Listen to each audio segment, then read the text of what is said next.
스가랴서 보겠습니다. 스가랴서 13장 1절에서 9절 말씀입니다. 스가랴서 13장 1절에서 9절 한 절씩 교독하시겠습니다. 그날에 죄와 더러움을 씻는 셈이 다윗의 족속과 예루살렘 족속을 위하여 열리리라. 만군의 여호와가 말하노라. 그날에 내가 우상의 이름을 이 땅에서 끊어서 기억도 되지 못하게 할 것이며 거짓 선지자와 더러운 귀신을 이 땅에서 떠나게 할 것이라. 사람이 아직도 예언할 것 같으면 그 낳은 부모가 그에게 이르기를 내가 여호와의 이름을 빙자하여 거짓말을 하니 살지 못하리라 하고 낳은 부모가 그가 예언할 때 칼로 그를 찌르리라.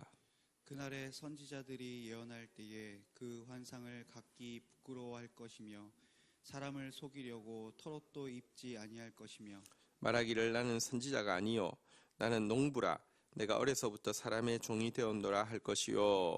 어떤 사람이 그에게 묻기를 내 두 팔 사이에 있는 상처는 어찌 됨이냐 하면 대답하기를 이는 나의 친구의 집에서 받은 상처라 하리라. 만군의 여호와가 말하노라. 칼아 깨어서 내 목자 내 짝된 자를 치라. 목자를 치면 양이 흩어지려니와 작은 자들 위에는 내가 내 손을 들이오리라.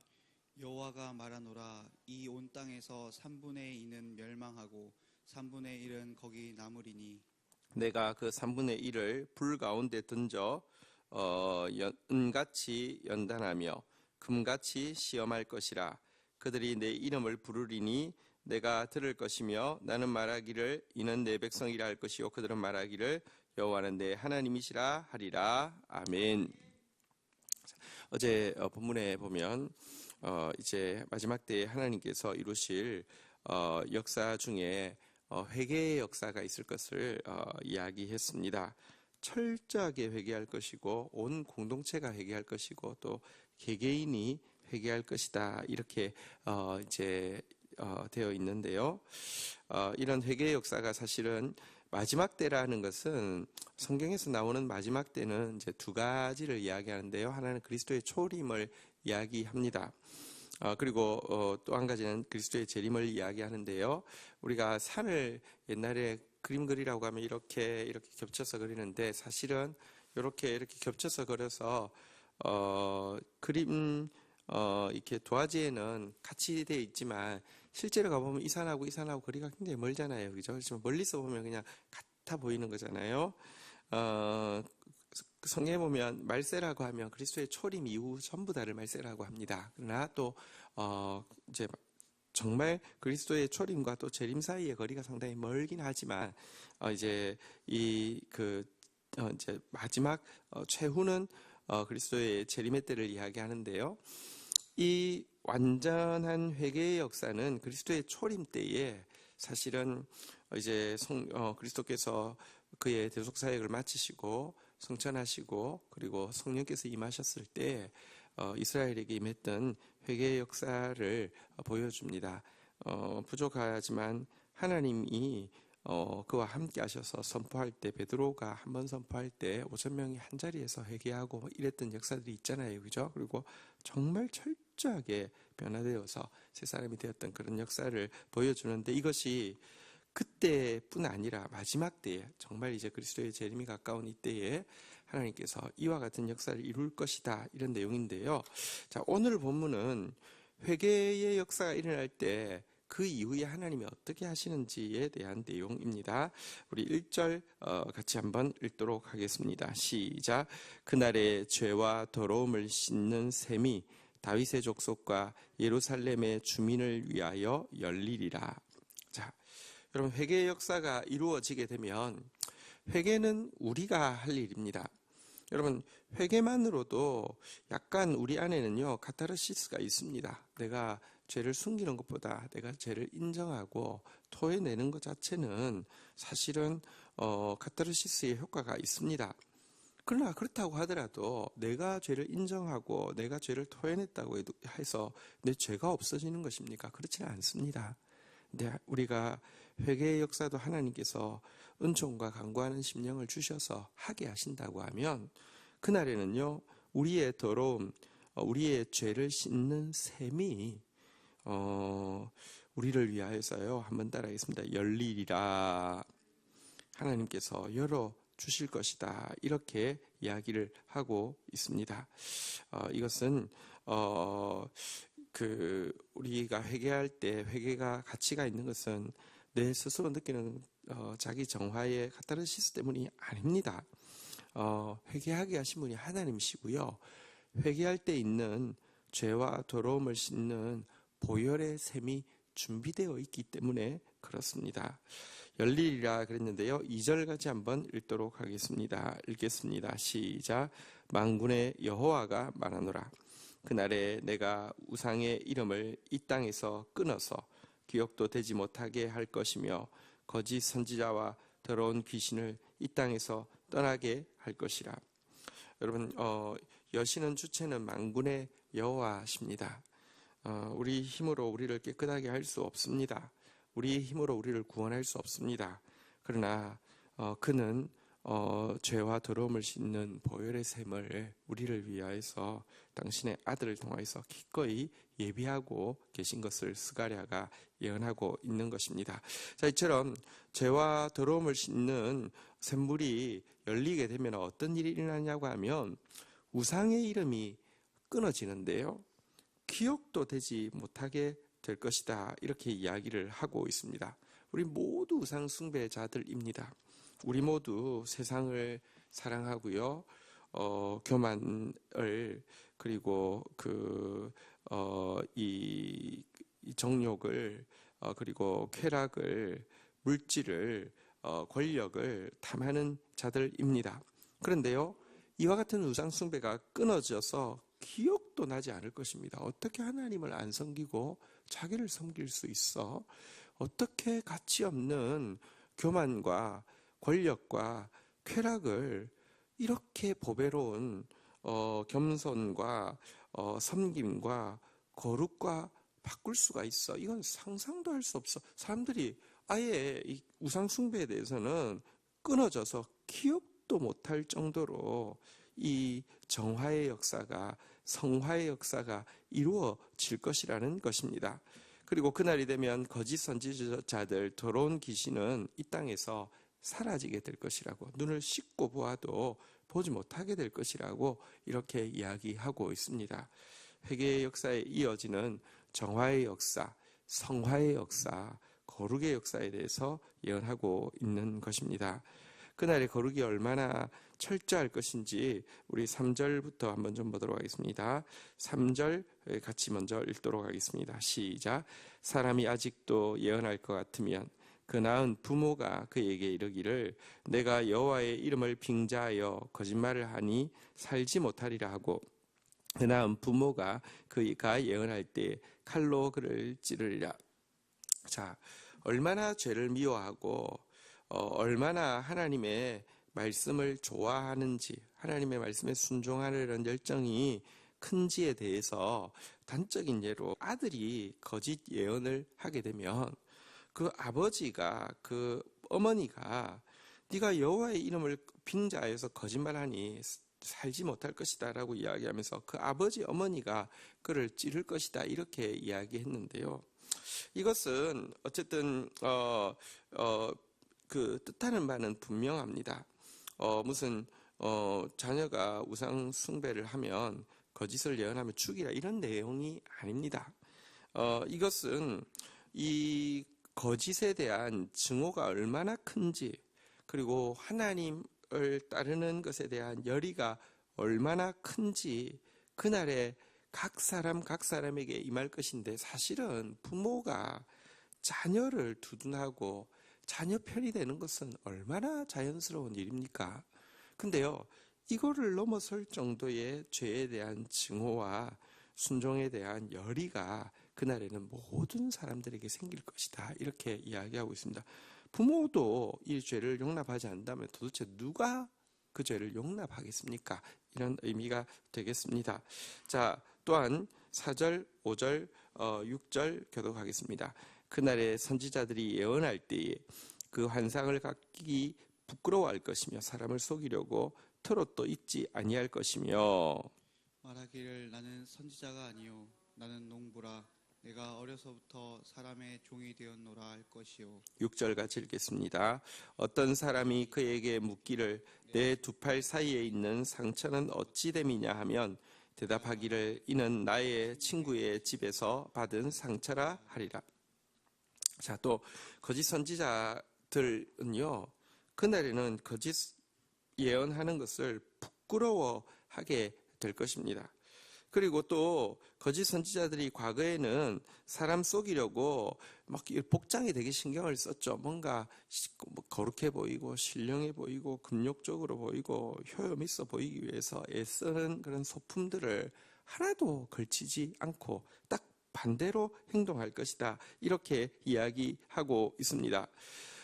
자신이 스스로 이야기합니다. 나는 농부라고, 어렸을 때부터 농부고 나는 선지자 아니라고 이렇게 자신을 부인하게 될 것이라고 이야기를 하고 있습니다. 왜냐고 하면 빛이 너무 강하니까 어둠이 너무 분명하고 진리가 너무 강하니까 거짓이 너무 분명하니까 여러분 딱 이야기하는 순간 거짓인 게 다 판명이 되니까 감히 이 말하는 것 자체를 숨기려고 막 전전긍긍하게 될 것이라는 것입니다. 어둠이 강할 때는요, 거짓이 대놓고 거짓말을 해도요, 부끄러워하지 않습니다. 도리어 막 거짓말하는데 경쟁합니다. 이것은 어둠이 이 빛이 너무 약해졌다는 증거입니다. 여러분, 교회가 빛을 잃으면요, 하나님의 이름으로 거짓을 말하는 사람들이 승하게 되어 있습니다. 지금 세계적으로는 이제 제일 유명한 이단이라 그러면 여호와의 증인 아니면 안식교, 몰몬교 이런 세 개의 이단이요 되게 세계적으로는 이제 좀 크죠. 근데 한국은 또 자체 이단이 굉장히 이렇게 엄청나게 강성한데요. 근데 이 세 개의 이단이 언제 생겼냐고 하면 미국 교회가 빛을 잃었을 때, 미국 교회가 신앙을 잃었을 때 동시에 터져 나왔습니다. 한국 교회가 지금 여러분들 말씀의 빛을 잃고 회개도 없고 성화도 없어진 이때에 여러분 정말 거짓 선지자들이 이단을 통해서뿐 아니라 목사라고 해도요 완전 거짓 선지자들이 막 그 활개를 치고 있습니다. 한편으로는 이것이 얼마나 여러분 교회가 빛을 잃었는지에 대한 가장 중요한 반증이기도 합니다. 그러나 그날에는요, 거짓 선지자들이 감히 부끄러워서 여러분 아니라고 계속 부인할 것입니다. 자기 농부라고 아니라고 이렇게 부인하게 될 것이라는 것입니다. 그런데 이런 식으로라도 속이면 속일 수 있습니까? 6절에 보니까 이 속임은 실패할 것이다 라고 이야기합니다. 사람들이 묻습니다. 그렇게 옷은 농부처럼 입었는데 그렇게 말은 선지자처럼 안 해서 그냥 일반인 같긴 한데 네 두 팔 사이에 있는 상처는 어찌 된 거냐 이렇게 물을 것이라는 것입니다. 거짓말을 하죠. 친구 집에서 받은 상처라고 이야기는 하지만 속일 수 없다는 것을 이야기합니다. 여러분 몸에 새겨진 여러분들 감출 수 없는 증거가 그날은 드러나게 될 것이고요. 어쨌든 그래서 그 결과 거짓 선지자들, 더러운 귀신들은 이 땅에서요 완전히 소멸되게 될 것이라는 것입니다. 이것은 최후의 심판을 통해서 하나님 나라에서는요 그 길에는 더러운 자가 그 길에는 죄인이 하나도 없을 것이라고 하신 예언과 일맥상통하는 것이라고 할 수 있습니다. 자, 이와 같은 성화의 역사, 회개의 역사에 이어지는 애통의 역사에 이어지는 정결의 역사는 그러나 그냥 자동으로 이루어지는 것은 아닙니다. 애통과 이 회개의 역사, 어제 애통도 보면 자기 장자를 잃어버린 것처럼 이렇게 애통할 것이다 그랬는데요. 장자를 잃는 고통이 암시되고 있습니다. 오늘 7절에서는 이렇게 이와 같은 회개와 정화의 역사에 반드시 앞서 있을 일에 대해서 이렇게 예언하고 있습니다. 7절 같이 한번 읽도록 하겠습니다. 읽겠습니다. 시작. 만군의 여호와가 말하노라. 가라 깨어서 내 목자 내 짝된 자를 치라. 목자를 치면 양이 흩어지려니와 작은 자들 위에는 내가 내 손을 들이우리라. 하나님께서 말씀하셨습니다. 카라, 나의 목자, 나의 짝, 그러니까 나의 단짝인 목자를 치라, 이렇게 이야기를 하고 있습니다. 여기 나의 목자, 나의 단짝이 된 자는 누구를 이야기하겠습니까? 만군의 여호와의 목자, 만군의 여호와가 이야기하는 나의 단짝이라고 이야기하는 분은 바로 예수 그리스도를 이야기합니다. 삼위 하나님, 정말 같이 절대로 분리될 수 없는 짝인 당신의 아들을 이야기합니다. 그런데 칼에게 그 목자를 치라고 이야기를 하고 있습니다. 다시 이야기합니다. 공의로우신 하나님께 있어서 우리 범죄한 우리를 정화시키는 데는 대가 없이는 이루어질 수가 없습니다. 그래서 당신의 단짝인 그리고 참된 목자인 예수 그리스도를 치게 되실 것을 예언하는 것이고요. 목자를 치면 제일 불쌍한 사람이 누구입니까? 양이죠. 목자와 함께 들판에 나갔는데 목자가 갑자기 죽었어요. 그러면 양들은 어떻게 됩니까? 정말 큰일 나겠죠. 양들이 흩어지게 될 것이다 그랬는데요. 여기 흩어지는데 그러면 이제 막 각자 도생해서 뭐 어떤 양들은 운이 좋아서 살고 어떤 양들은 운이 나빠서 죽느냐, 그렇지는 않습니다. 흩어지는 것은 사실은요, 하나님께서요 이 양들을 분리시키는 것입니다. 구원받을 자와 구원받지 못할 자로 분리시키는데요. 어떤 양들이 흩어졌는데 구원받느냐 한번 따라하겠습니다. 작은 자들. 성경의, 구약 성경에 전형적으로 나오는 표현은 남은 자들이라는 표현인데요. 여러분, 주의 이름을 부른다고 다 구원받는 것 아닙니다. 교회 다닌다고 다 구원받는 것 아닙니다. 주여 주여 한다고 구원받는 거 아니라고 계속 이야기하고 있습니다. 정말로 세상 사람보다 더 악한 자, 더 사기꾼, 더 사악한 거짓 예언자들이 교회에 드글드글합니다. 다 구원받는 거 아닙니다. 그런데 어떤 사람이 구원받느냐, 남은 자가 구원받는다고 했는데 오늘 본문에는 그 남은 자의 성격을 작은 자라고 이야기합니다. 이들은 겸손한 자라는 뜻이죠. 이것은 어린아이 같은 자라는 뜻이죠. 여러분들, 정말로 자기의 자금을 아는 자들 외에는 그날 구원받을 자가 없습니다. 여러분들, 정말 제일 무서운 게 교만입니다. 교만하면요, 하나님도 건드리지 못합니다. 하나님도 죽여버리겠다고 이야기하는 게 교만이죠. 근데요, 여러분, 이 작은 자에게는 구원이 이날 임할 것이라고 이야기합니다. 왜냐고 하면 한번 따라하겠습니다. 내가 내 손을 들이우리라. 하나님께서 친히 그의 손을 들이워서 보호해 주실 것이기 때문에 이 작은 자는 하나도 잃지 않을 것이다 라고 이야기하고 있습니다. 자, 그런데 이 작은 자는 그러면 그냥 구원받느냐? 그건 아닙니다. 8절 우리 9절 교독하도록 하겠습니다. 여호와가 말하노라, 이 온 땅의 3분의 2는 멸망하고 3분의 1은 거기 남으리니 내가 그 3분의 1을 불 가운데에 던져 은같이 연단하며 금같이 시험할 것이라.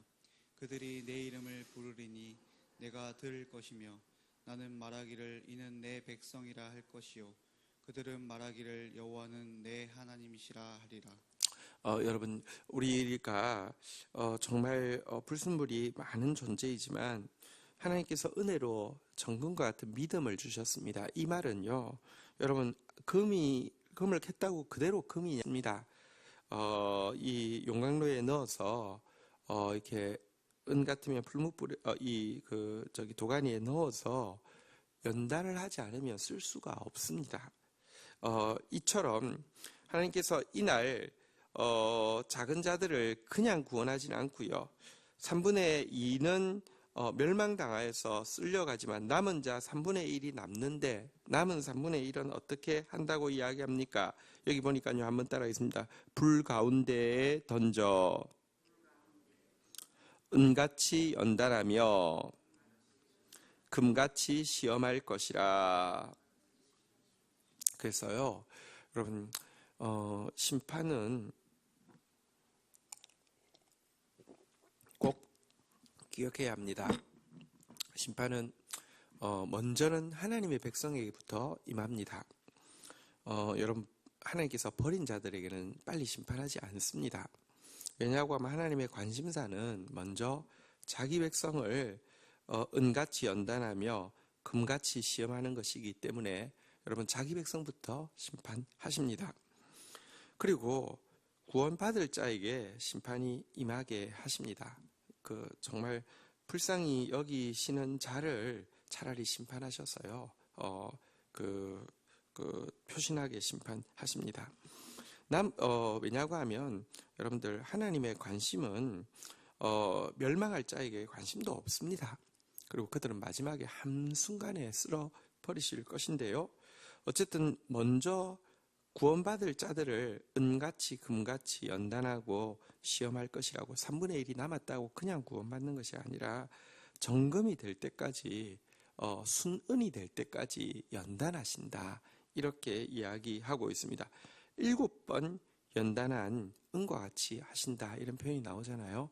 한번 불에 넣었다가 빼고, 또 넣었다 빼고, 또 넣었다 빼고, 또 넣었다 빼고, 또 넣었다 빼고, 또 넣었다 빼고, 또 넣었다 빼고. 은도, 여러분, 은 별로 요즘 안 쳐주잖아요. 그것도 7번을 반복해야지 순은이 되는데요. 여러분, 정금같이 하나님께서 연단하시는 게 만만한 것은 아닙니다. 그러나 생각해 보십시오. 연단받는 우리의 고통보다 여러분, 우리 같은 찌꺼기, 우리 같은, 사실은 말하면 찌끼와 같은 존재에게 정금이 들어오게 하기 위해서, 정금이라고 인정해 주기 위해서 희생하신 당신의 아들을 먼저 치신 하나님의 희생이 훨씬 큰 것이고요. 여러분, 아무리 용광로가 남아돈다고 해서 돌덩어리 그냥 넣지 않습니다. 금이 있기 때문에 넣는 것입니다. 그래서 하나님의 자녀는 연단받을 때 성경에 보면 늘 여러 가지 시험을 당하거든 온전히 기쁘게 여기라고 이야기하는 이유인 것입니다. 자, 그리고 진짜 작은 자는요, 진짜 남은 자는요, 이 시험 가운데 한번 따라하겠습니다. 그들이 내 이름을 부르리니, 끝까지 주의 이름을 부를 것이라는 말인 것입니다. 끝까지 당신은 주인이십니다. 당신은 하나님이십니다. 이 고백이 그에게서 떠나지 않을 것이라는 것입니다. 이것이 하나님의 남은 자요, 이것이 하나님의 작은 자입니다. 바로 이와 같은 작은 자의 고백을 주님은 들으실 것이고요. 그리고 그들 가운데 언약을 이루어 주실 것입니다. 이 언약, 아브라함에게 주셨던 언약, 이삭, 야곱에게 주셨던 언약, 모세에게 주셨던 언약으로 한번 따라하겠습니다. 이는 내 백성이라 할 것이요. 그들은 말하기를, 한번 따라하겠습니다. 여호와는 내 하나님이시라 하리라. 하나님은 우리를 내 백성이라고 인정해 주시고, 우리는 하나님을, 당신만이 우리 하나님이십니다, 이 고백, 이것은 언약의 요약이죠. 언약이 성취되게 할 것이다. 그리고 정말로 성결한 백성, 왕같은 제사장으로 회복시켜 주실 것이다, 이 약속이 되겠습니다. 오늘 우리에게 약속되어진 우리 한국교회의 유일한 희망은 다시 한번 이 애통의 역사가 일어나고 그 위에 정화의 샘이 터져나는 것 외에는 소망이 없습니다. 그러나 이것은 이미 약속된 일이기에 다시는 거짓이 감히 하나님의 교회를 더럽히지 못하고 온 성도가 정금과 같이 변화되어지는 그 역사가 약속되어 있기에 우리에게는 소망이 있습니다. 이 약속을 붙잡고 우리 주님 앞에 나아가는 시간 가지도록 하겠습니다. 함께 기도하시겠습니다. 하나님, 감사합니다. 오늘 주께서 열어주신 죄와 더러움을 씻는 보혈의 샘을 계시하여 주셔서 감사합니다. 주께서 빛으로 모든 어두움을 명백히 드러내시며 모든 거짓을 철저히 끊어버리실 또 심판의 역사를 보여주셔서 감사합니다. 이 일을 위하여서 당신의 아들을 친히 희생하신 주님, 그리고 이 일을 위하여서 우리를 남은 자 되게 하시고 작은 자 되게 하기 위하여 은같이 금같이 연단하시고 시험하시는 주님 감사하고 감사하고 감사합니다. 하나님, 이 시험 앞에서 정말 정금과 같이 나올 수 있도록 끝까지 주를 주라 고백하며 주의 이름 부르는 자 되어질 수 있도록 우리를 구원하여 주시고, 그리고 그렇게 된 우리를 하나님 곡식단 가운데 햇불처럼, 장작단 가운데 햇불처럼 사용하여 주셔서 민족교회를 정결케 하며 온 땅 가운데 임할 주의 영광의 나라에 수종되는 자 되어질 수 있도록 은혜를 더하여 주옵소서. 예수 그리스도의 이름으로 기도 올립니다. 아멘.